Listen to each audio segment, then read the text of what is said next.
Hey maman! Dans la vidéo d'aujourd'hui, je vais vous montrer 3 jolies recettes savoureuses, des recettes délicieuses pour le dîner. Alors, chose promise, chose due, dans la vidéo précédente, je vous ai montré comment créer des menus. 7 menus pour les 7 jours de la semaine. Et aujourd'hui, comme je vous l'avais promis, je vais vous livrer des recettes tirées de cette liste de menus. J'ai choisi le dîner parce que chez moi, peut-être chez vous aussi, c'est le moment de la journée où toute la famille est réunie. Chez nous, nous sommes 5 à la maison au quotidien et en journée, je suis seule avec les 2 enfants. Pourtant, en soirée, tous mes enfants et mon chéri sont là, en dehors de ma fille qui ne vit pas avec nous. Dans cette vidéo, je vais vous montrer 3 recettes délicieuses, des recettes savoureuses, des recettes travaillées et pourtant qui ne coûtent pas cher.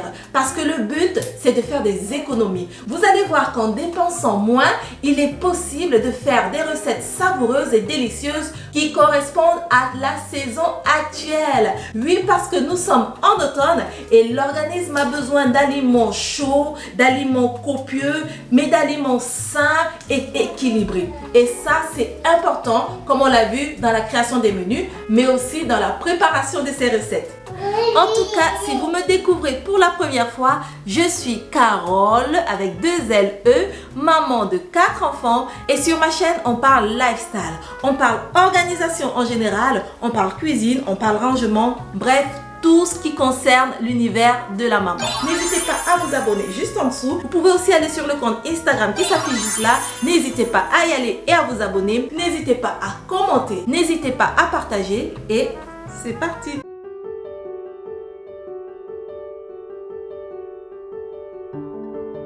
La première recette que nous allons réaliser, c'est un bouillon de viande et de légumes avec des patates.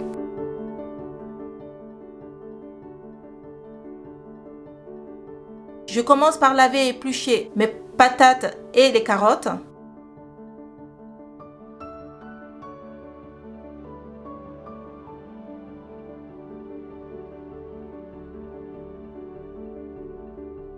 Ensuite, je découpe en rondelles et grossièrement le poireau.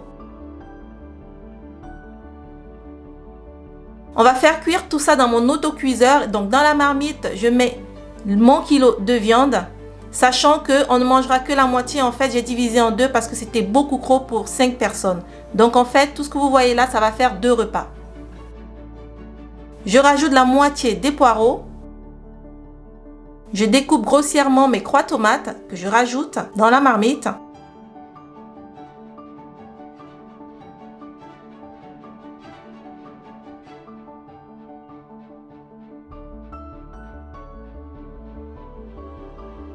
Je fais pareil avec mon oignon jaune que je découpe grossièrement et je rajoute dans la marmite.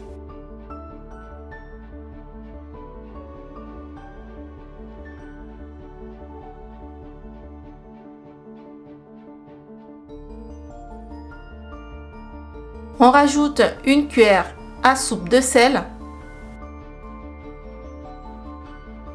une cuillère à soupe d'herbes de Provence, quelques herbes, vous pouvez rajouter n'importe quelles herbes, de la sauge comme vous voulez, et un peu de poivre noir. On va faire mijoter tout ça pendant 1h30.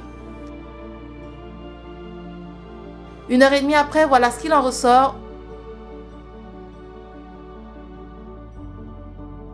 On voit déjà qu'il y a de l'huile grâce à la viande, donc je vais directement rajouter les patates. Je remue bien pour faire remonter un peu la viande au-dessus et tous les légumes qui y en dessous.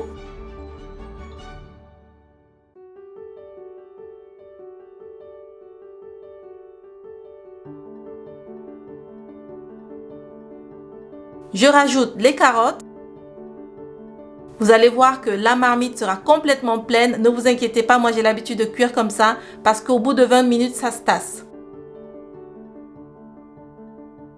Ensuite, les concombres. Ce sont des concombres que j'avais déjà en meal prep depuis 1 semaine.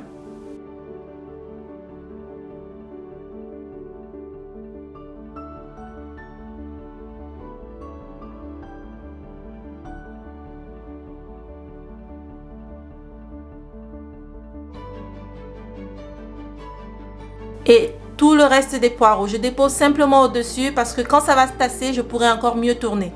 Donc moi, j'ai l'habitude de faire comme ça. Donc ne vous inquiétez pas. Vous pouvez cuire en 2 fois si vous voulez, mais normalement, au bout de 20 minutes, ça se tasse.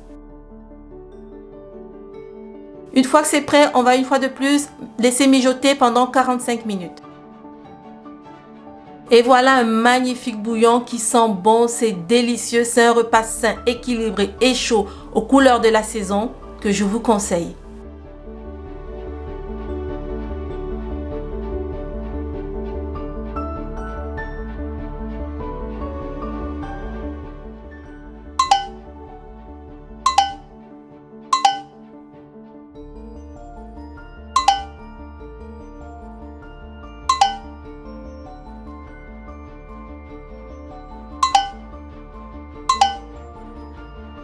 La totalité de ce repas m'a coûté 10,18 €.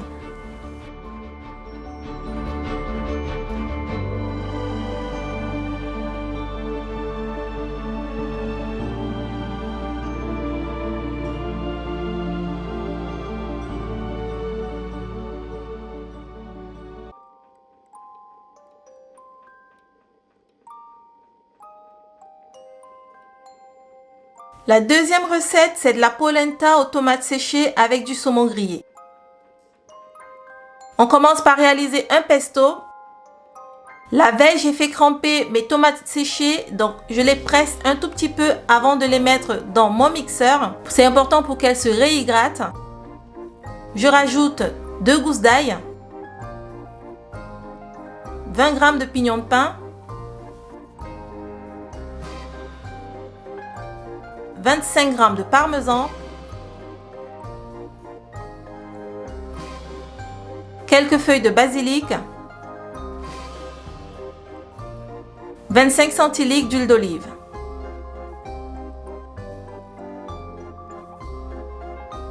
Et je mixe.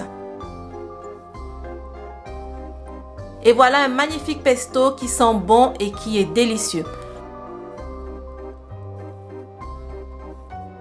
Je vous conseille de réserver au frais ou au four. En attendant, on va maintenant préparer la polenta. Je fais bouillir 75 centilitres d'eau ou 750 ml. On rajoute 25 centilitres de lait.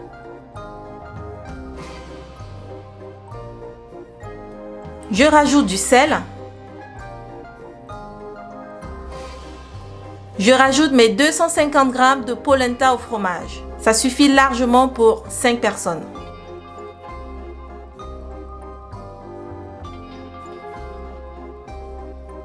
On remue bien. Ensuite, je vais rajouter une noisette de beurre, environ 25 g.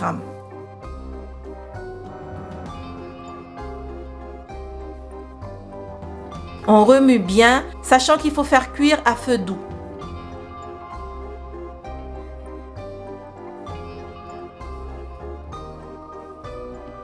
Une fois que c'est fait, je vais chemiser un plat qui va au four avec du papier cuisson. Je dépose la polenta, toujours chaude.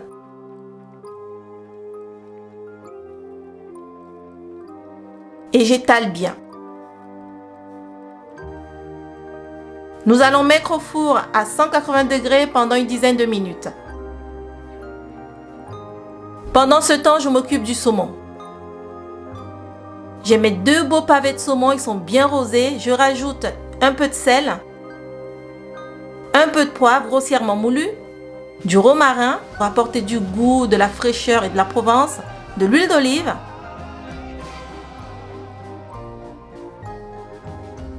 et je mélange bien. Je vais faire griller tout ça au four dans cette assiette pendant une dizaine de minutes.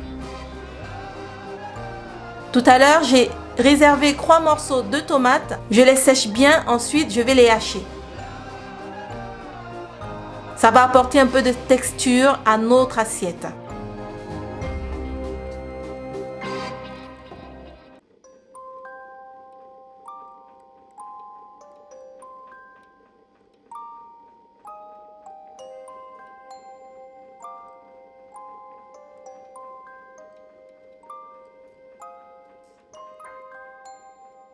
Ma polenta a un tout petit peu séché, elle n'est pas trop gratinée. Je divise en carrés, sachant que chaque personne aura un carré. Au-dessus, je dépose mon pesto de tomates tiède.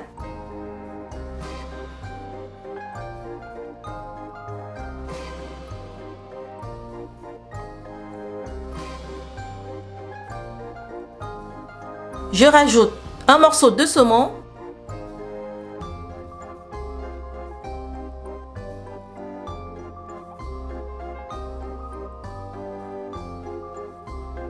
Et je parsème de tomates. Je rajoute des copeaux de pecorino, c'est un fromage italien. Et voilà un plat qu'on dirait sorti tout droit d'un grand restaurant. C'est tout simplement beau, c'est joli et croyez-moi, on a aimé.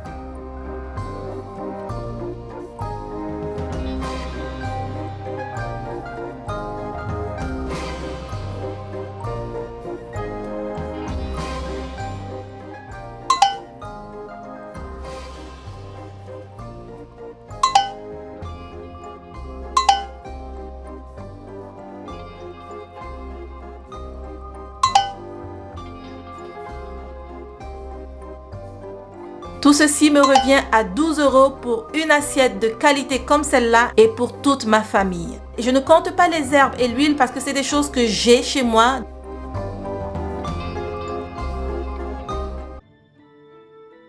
Pour la troisième recette, nous allons faire une soupe de butternut au lait de coco et au curry avec des pastas italiennes colorées.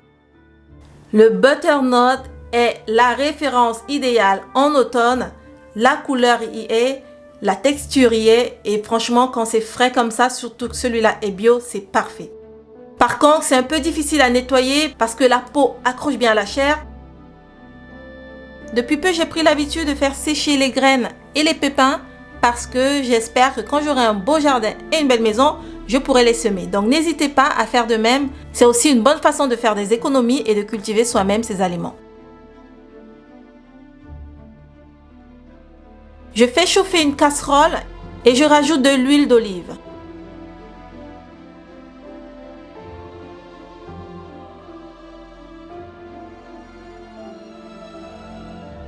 Je vais faire rissoler la moitié d'un oignon.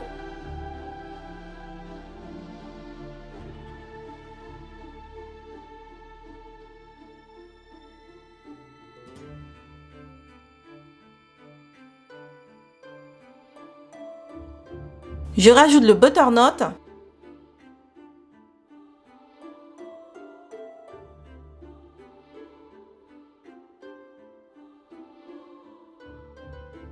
Une cuillère à soupe de sel.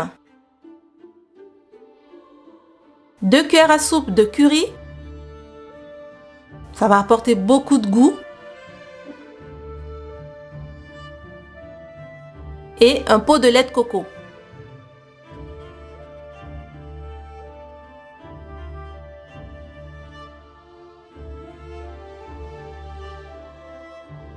Je mélange bien.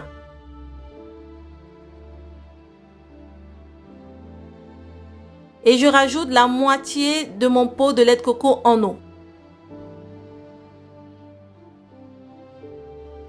Je couvre, je laisse mijoter à feu vif pendant 10 minutes.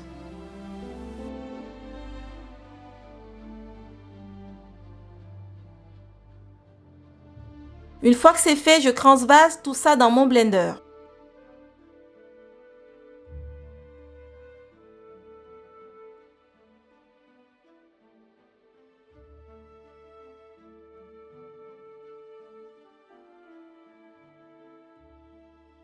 Et je mixe. On laisse poser et dans de l'eau bouillante, je rajoute du sel, de l'huile d'olive pour la préparation des pâtes.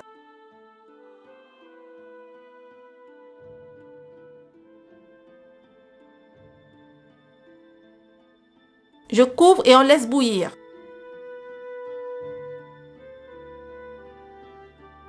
Une fois que l'eau est bien chaude, je vais rajouter mes pastas colorées pour 5 personnes et je couvre.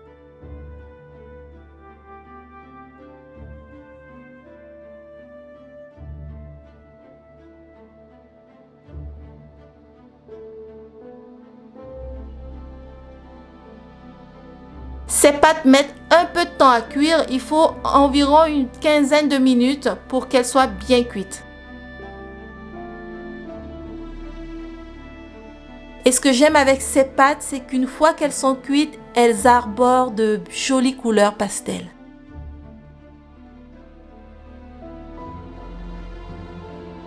Les pâtes sont encore bien fumantes. Je vais rajouter ma purée ou ma soupe de butternut.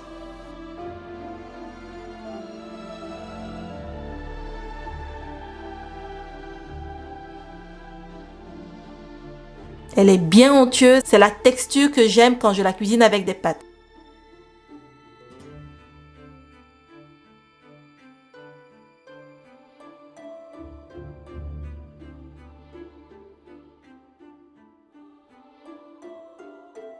Je mélange.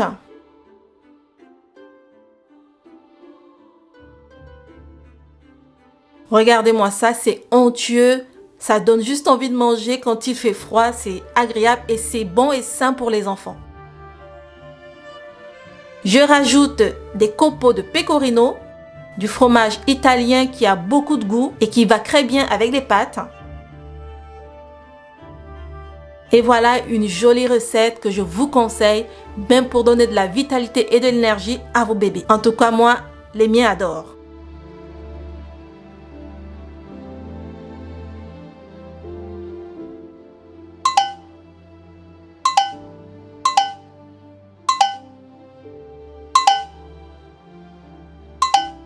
Et tout ça pour un total de 7,59 €. Et voilà, c'est terminé. C'était 3 recettes de saison. Vous avez vu que j'ai utilisé pour la plupart des produits de saison au maximum, du butternut, des patates, même des pâtes. Bref, je suis vraiment allée à fond. Il y a de la chaleur, il y a de la couleur dans ces recettes. Ce sont des recettes qui réchauffent le cœur, qui remplissent le ventre, qui permettent de lutter contre le froid.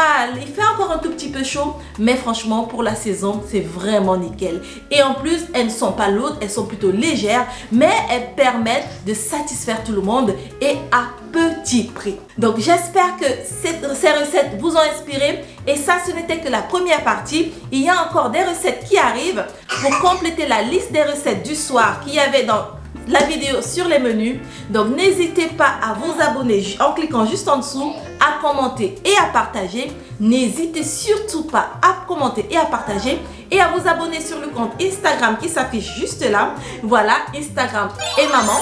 N'hésitez pas à me dire ce que vous en avez pensé. Est-ce que vous avez aimé ces recettes? En tout cas, je l'espère. Moi, je vous dis à très vite pour une autre vidéo. Ciao, ciao!